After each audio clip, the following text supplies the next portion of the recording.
ના ના, મારે તો શ્રાવણ મહિનો છે. હમણાં થોડાક જ દિવસમાં લોકો આવું કહેતા જોવા મળશે. પણ આ શ્રાવણ મહિનામાં શું ખાવું ને શું ન ખાવું એ તો પેલા જાણી લ્યો. તો ભાઈ જે લોકો શ્રાવણ મહિનો રહેતા હોય ને એ લોકોએ ગરમ ઉકાળેલું પાણી, તુલસી વાળું પાણી કે પછી લીંબુ વાળું પાણી પીવું જોઈએ. નહીં કે અડધી કલાકે ચા ને કોફી ઢીંચવા જોઈએ.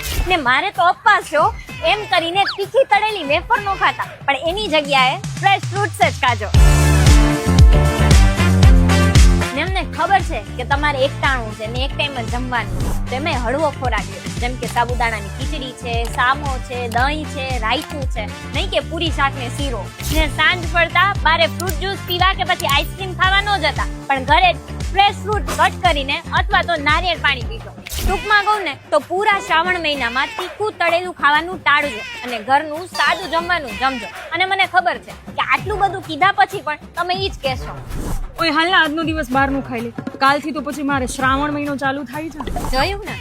હેપી શ્રાવણ મહિનો.